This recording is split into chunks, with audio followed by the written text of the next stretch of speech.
Hello students, मैं हूं विनीत पांडे और आप देख रहे हैं फिजिक्स पाठशाला। बच्चों, आज का हमारा टॉपिक है वैद्युत क्षेत्र, इलेक्ट्रिक फील्ड।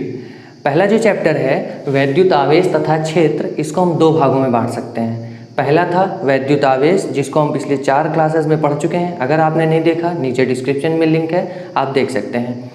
आज से हम पढ़ेंगे वैद्युत क्षेत्र के बारे में। वैद्युत क्षेत्र क्या होता है, इसके लिए एक आवेश ले लीजिए Q1। अगर हम कहीं और से एक दूसरा आवेश Q लेकर आएँ तो हमें पता है कि ये Q1 इस Q पर वैद्युत बल लगाएगा। कमाल की बात यह है कि Q1 और Q एक दूसरे के संपर्क में नहीं है। Q1 बिना संपर्क में आए ही Q के ऊपर वैद्युत बल लगा रहा है। तो ये माना जाता है कि ये Q1 अपने चारों तरफ एक क्षेत्र उत्पन्न कर देता है, और जब उस क्षेत्र में कोई दूसरा आवेश हम Q लेकर आते हैं तो इस Q के ऊपर वैद्युत बल लग रहा है।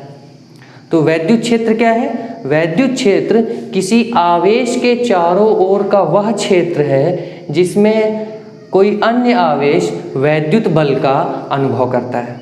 बहुत ही आसान है। अब इसके बाद समझना ये है कि क्या ये वैद्युत क्षेत्र, ये जो वैद्युत क्षेत्र इसने उत्पन्न किया है, क्या ये हर जगह एक समान है या इसमें कुछ भिन्नता है?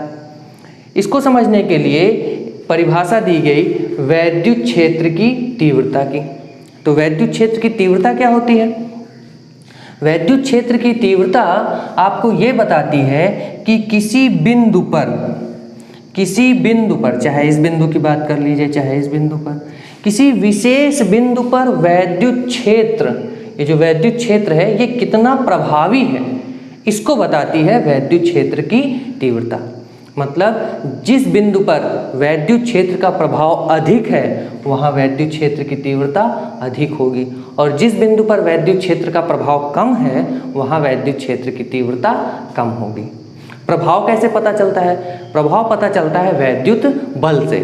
अगर किसी बिंदु पर हम कोई आवेश रखें, उसके ऊपर बल ज़्यादा लगे, इसका मतलब है कि यहाँ पर वैद्युत क्षेत्र का प्रभाव अधिक है, इसका मतलब है कि वहाँ पर वैद्युत क्षेत्र की तीव्रता अधिक होगी।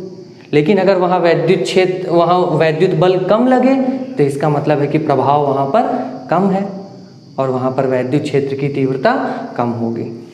तो मान लीजिए यहाँ हमने एक आवेश रखा 5 कूलॉम इस जगह पे। इस 5 कूलॉम के ऊपर ये Q1 बल लगा रहा है, मान लेते हैं 20 न्यूटन का, ठीक है। अब उसके बाद यहाँ एक आवेश हमने रखा 10 कूलॉम का, और यहाँ पर ये Q1 इस आवेश के ऊपर बल लगा रहा है 30 न्यूटन का।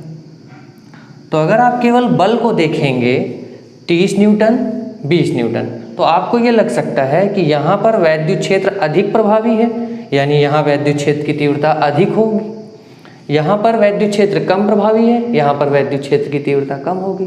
लेकिन वैद्युत क्षेत्र की तीव्रता इस बात से डिसाइड कर लेना कि केवल बल से, ये ठीक नहीं है।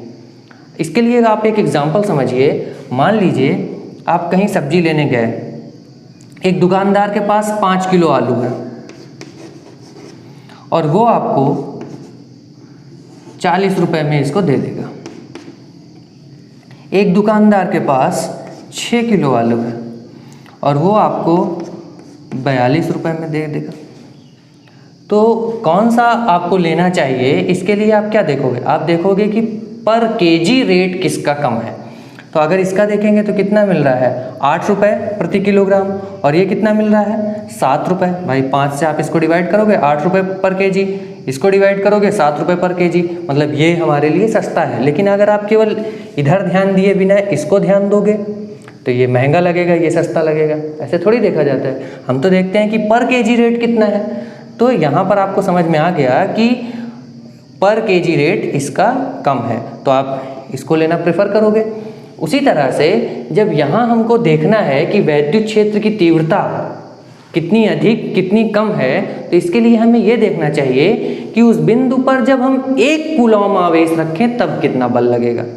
तो यहाँ पर 5 कूलॉम पे 20 न्यूटन का बल, तो अगर हम 1 कूलॉम की बात करें तो कितना बल लगेगा? 4 न्यूटन प्रति कूलॉम। यहाँ कितना होगा?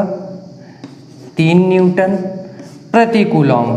10 से डिवाइड करेंगे 3, इसको 5 से डिवाइड करेंगे 4। इसका मतलब है कि यहाँ पर वैद्युत क्षेत्र अधिक प्रभावी है, क्योंकि दोनों जगह समान आवेश की बात हम कर रहे हैं। 1 कूलॉम पे कितना बल? 4 न्यूटन। 1 कूलॉम पे कितना बल?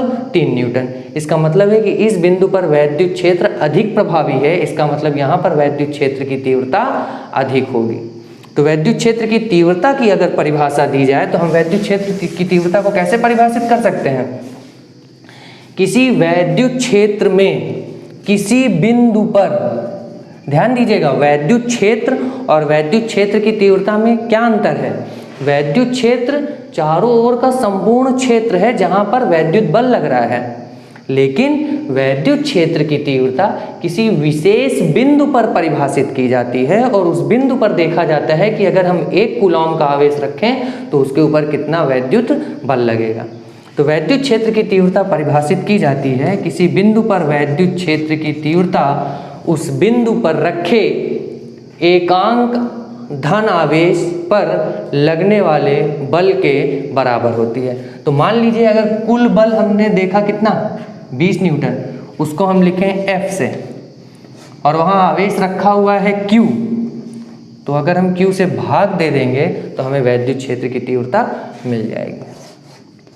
तो किसी बिंदु पर वैद्युत क्षेत्र की तीव्रता उस बिंदु पर एकांक आवेश, Q से भाग कर रहे हैं तो हमें एकांक आवेश मिल गया, एकांक आवेश पर लगने वाले बल से ज्ञात की जाती है। अगर इसको सदिश रूप में लिखें तो vector E is equal to vector F divided by Q।